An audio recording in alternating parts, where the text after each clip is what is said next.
Grace, John, have been talking about listening to God and trying to figure out ways we can better hear God's voice. And so a number of initiatives have been taking place at Amazing Grace with prayer and prayer partners and different emphasis. And you came forward and wrote an essay, and I wanted to ask you a little bit about your essay. What moved you to share that with us? Back when I was in school, my particular focus, the focus of my final project, was on creating an active prayer practice, really focused around Lent. And lamentably, every year around Lent, a little bit too late, I think of trying to pick this up and finish what I had started. So when you set this mission for us over the course of the year to try and become a more actively praying community, I thought this was a chance to share something that I do that I don't really have any other outlets to share. I've always considered myself a writer, but I don't have anything at present that I was actively writing. And so this seemed a perfect opportunity to contribute more to the community, just working with what I already have in store. And because one of the main focus points of my own study was on specifically prayer practices, it seemed this was just tailor-made for me to contribute something. So I sent that first essay off to you, and just to see what you thought of it. Yeah, you talked about school, and you did go to seminary. I kind of think you are in that unique place of both worlds, where you went to seminary and studied ministry, yet serve as a layperson. So talk about your time at Harvard and what you learned and studied there, how that was at Harvard Divinity School, right? 3 of the best years of my life, I would say that. The resources and potential experiences that it offers are tremendous. The thing I suppose that is most different there from more denominational seminaries is the expectation that you experiment a bit more, that you look outside of your own zone of comfort, your own tradition. And so while I certainly had my slate of Lutheran pastors, I had opportunities to study Jewish Midrash with a Jewish professor, studied Old Testament and prophetic literature with a Roman Catholic professor, studied theology and patristics with a Greek Orthodox professor. So that was, needless to say, you were exposed to a lot of different sources right at the get-go.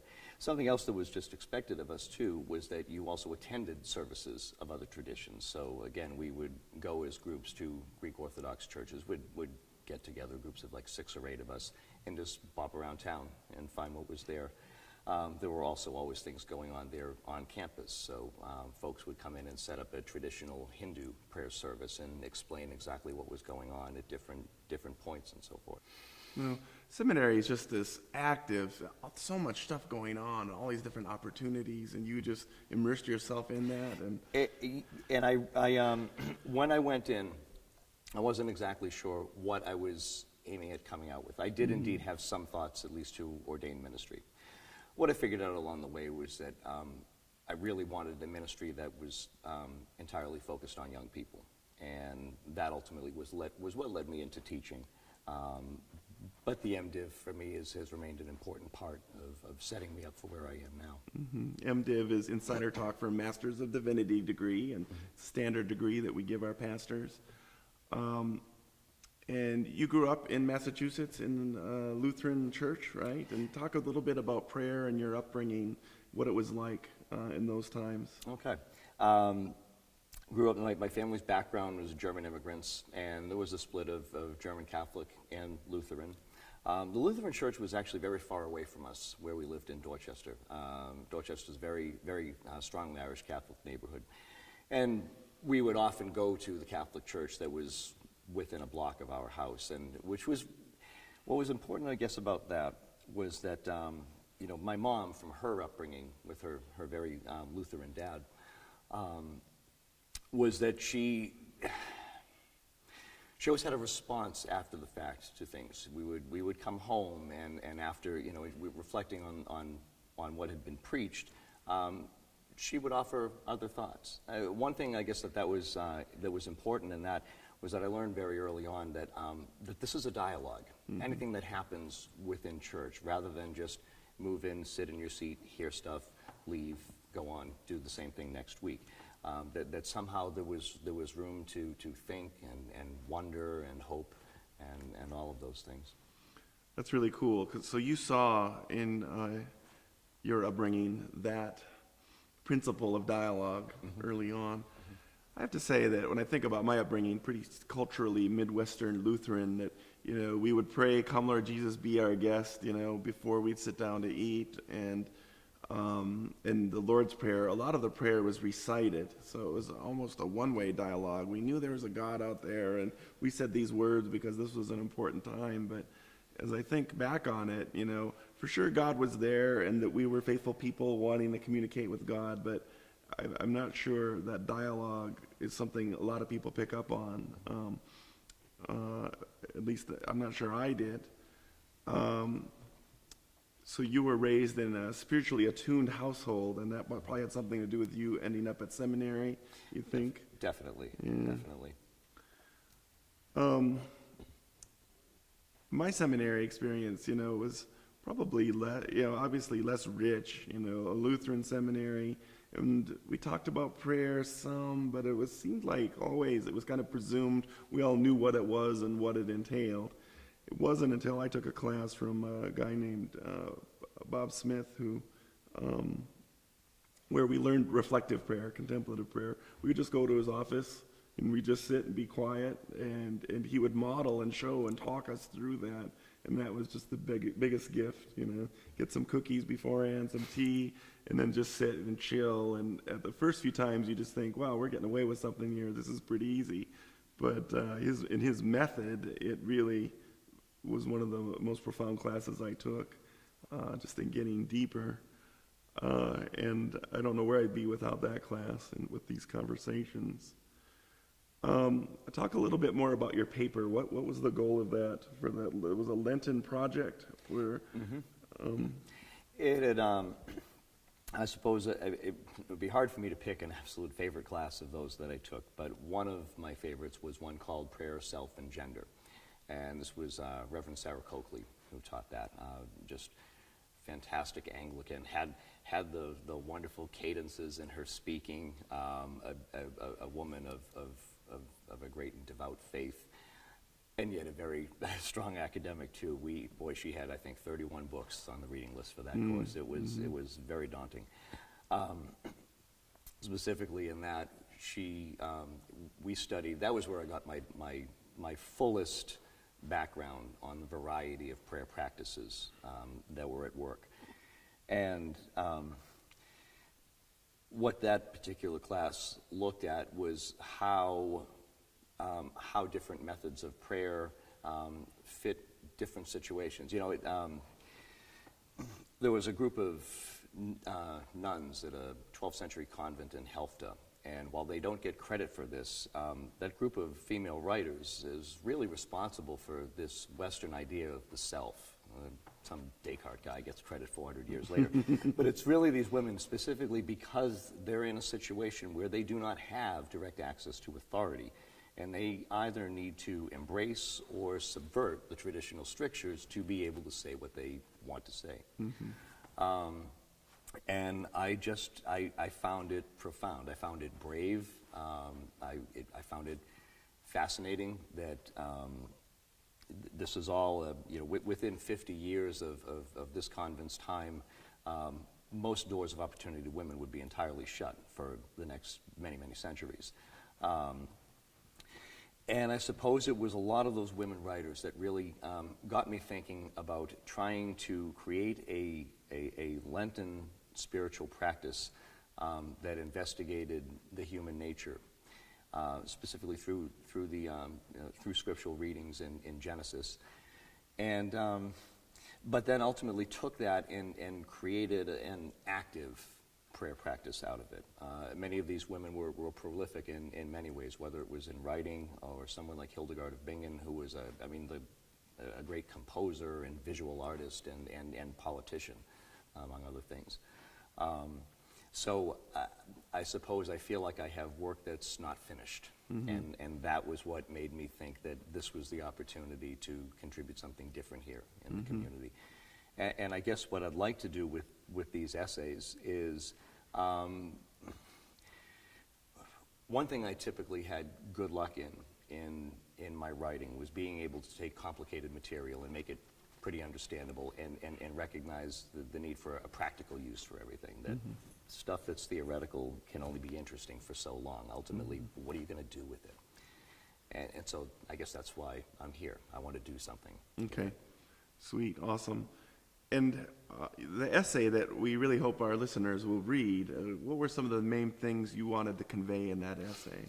I suppose I wanted to reinforce some of the suggestions that were presented at the outset to the congregation in terms of how one might go about this, acknowledging that that prayer is mysterious, that for trying to figure out how exactly do you do this is intimidating, and as not just myself, but those instructions said, even frightening to some people.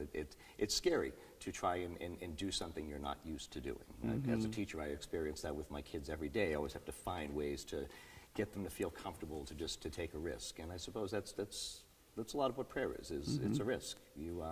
If you're going to engage in conversation of any kind, whether it's with a person or whether it is with God, you may hear things you don't want to hear. Yeah. So there's always, I suppose, some risk involved.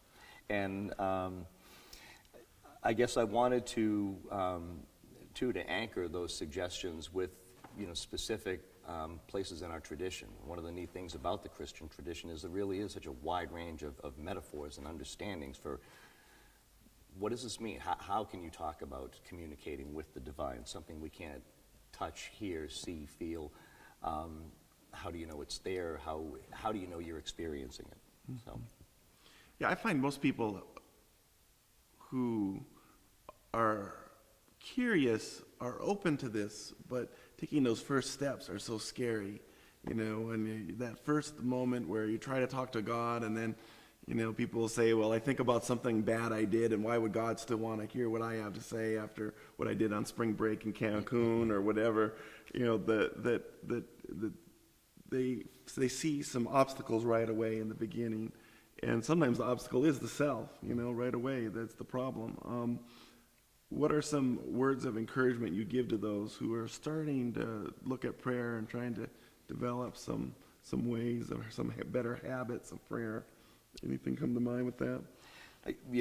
One of the things in what you, in your question there, just one of my favorite quotes from Luther, fortiter pecca, sin boldly.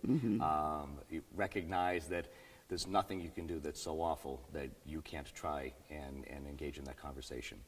I suppose going all the way back to when I was a kid, if I think about how did prayer first inject itself in my life, I know I was taught very traditional and fairly simple formulas. There was a time I was prayed before going to bed, and that's something most parents, I think, do with their children, and maybe we forget that it's okay for us to still keep doing that. Maybe not in the same way, but I think certainly the idea of having a place and or a time to which you go, someplace that just removes you from the busyness of the world around us, because it's hard enough to hear everything that does go on around us as loud as the world is. If you're going to hear something as distant as that's one thing I do hold to. Big part of my own theology is recognizing that gap between the human and divine, that thing for which I need the cross, that gap I can't cross. So I think in that we need all the help we can get. And so probably the hardest is just the removing of all those distractions. Yeah, something I'm doing this year with my practice is to light a candle at my desk, and just having that candle there just completely changes and lessens the distractions, changes the situation, lessens the distraction. I love just the beginning of prayer of, okay, I got to light that candle and then, move into the prayer part. So that's something that's helped me a lot. And there are so many distractions, and just turning everything off and being alone with God is key in itself. In your essay, you talked about the divine darkness. I've never heard of that before, and Okay. I just love that part of your essay. Why don't you talk about, for our listeners who haven't heard of it, what is it, who is it from, what is it, how Sure. is it described? The idea of the divine darkness, it goes back to the very beginnings. It is in very early Christianity, at least in writers, I suppose, and that's hard. I guess even then we have to distinguish theologians from practitioners, but theologians back at the beginning would speak of the divine darkness as readily as they might talk of the overwhelming light. I think most of us have experienced, if I were to turn my head and stare into those lights, I would be blinded by the greatness of it all. And yet if I kept staring, sooner or later my vision would cloud back over again. It's the light that revolves over on itself. There's a theologian named Evagrius Ponticus, and I think it really does go back to him. But it continues all through, even as late as the 14th century. Marguerite Porete, who has taken that and speaks of the idea of the annihilation of the self. If somehow in the experience of prayer we are to be filled up with God, then somehow people have always surmised that there has to be some emptying of ourselves. How can there be? How can we truly hear what's being said if we're full of our own voice, full of our own thought? And I suppose it's probably been interpreted in a wide variety of ways. I think Gregory of Nyssa is someone in my writing who also actually used the rainbow to try and explain the phenomenon of the Trinity within his own circles back in the 4th century. But someone like Marguerite Porete, I think it took it with a serious beyond most. I have read that when she was burned at the stake, that she did not make a single sound. That she was that comfortable in what God had in store for her, that she sat through that. I know that's a rather extreme kind of example. And even if we couldn't necessarily put ourselves in those shoes or agree with her justification or her viewpoint, I think there is still something awe-inspiring in somebody's absolute devotion, absolute commitment to what they believe, and an absolute refusal to be forced by society or forced by authorities into saying something you can't trust, just as surely as Martin Luther stands before the Pope and says, "Here I stand, I can do no other." That somehow, when a person finds that spot, nothing's frightening anymore. And so from the prayer's point of view, the divine darkness is they become so enveloped in God that they can't see? Is that what's going on? Or is it... In terms what's of the experience? visuals, visuals of it, I just like them. I think it's definitely metaphoric. Okay. But this idea of the emptying that is required before this is something that it finds its place in many of the monastic traditions. What words would you have for those who go through dry periods of prayer? That's okay. One of my favorite pieces to read when I was in seminary was the Rule of St. Benedict, a remarkably short little book. It's like a large pamphlet.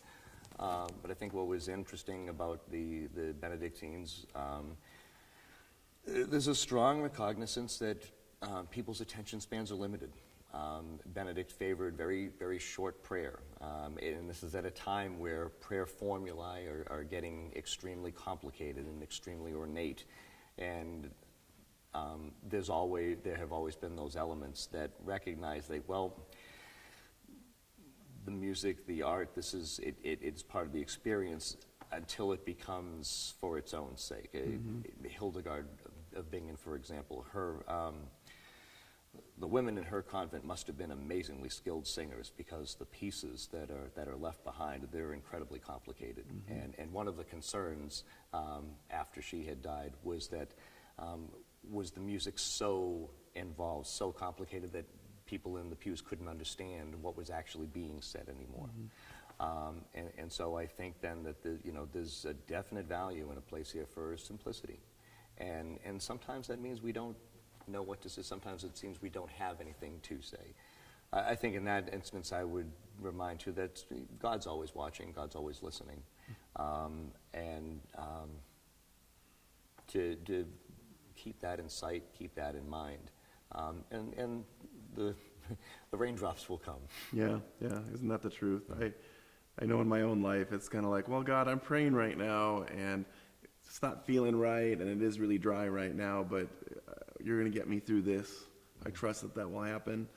I feel for people who will be praying and just have this sense that God's not listening. I've had real problems trying to coach people through that, other than to just tell them to keep on, believing or trusting that God is listening. Luther has a little thing he wrote for his barber, right, about prayer, his barber Peter. That's a cute little, or nice little thing that's thoroughly Lutheran. When they were talking about the monastic traditions, how great they are, they were reform movements within the church that really helped the church during times when things got so complicated. And so I like that simplicity. Why don't you tell people what you do? Where God called you to do. All right. To go after seminary. Okay. After I did leave seminary, I continued working in youth ministry at our church up north. But it was really, youth ministry, I think in most places it's the demands of the times. It is fairly volunteer type of work.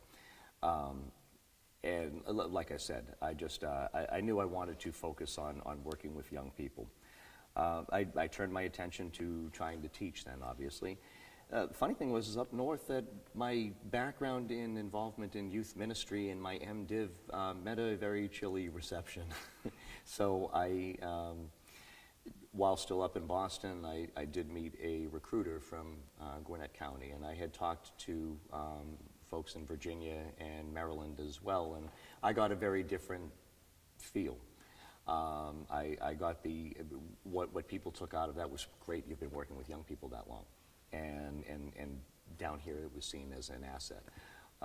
When I first came down here, I was teaching English language arts, and as the county moves things around, and what's funny is I fought most of the moves. I was always content. I moved from Boston to teach at Lilburn Middle School. It was a very challenged school. It was a school with a community that was something that was very familiar to me. I knew neighborhoods up north that were like that, and so I really felt like I had been called to work in this school. But no, Gwinnett County decided the next year that I belonged somewhere else, and I was moved up to Lanier, and then I ended up at North Gwinnett Middle when they opened that school. After doing that for a few years, we looked to expand our foreign language, and because of my background in Latin, they asked would I consider moving subjects and teaching that, which naturally I was thrilled with. The idea of having the greater freedom. It's a wonderful environment to get to teach kids who actually choose your class. And it was, we always had fun in my language arts class. I know we had fun. I know we always learned. But you always had some kids who were like, oh, I can't stand language arts. I wish I was in another class. That doesn't happen now. And so I've just been very fortunate to land in a spot where every day I have a couple hundred 12 to 14-year-olds who march through my room, and I learn from them, they learn from me, and it's funny, but I guess the one lesson I would learn, that I've learned in that, is that you really don't know why certain things happen in your life. Somehow, in the end, it will all make sense. There's another quote someone left me with one day, everything will be okay in the end. If it's not okay, it's not the end. That's right.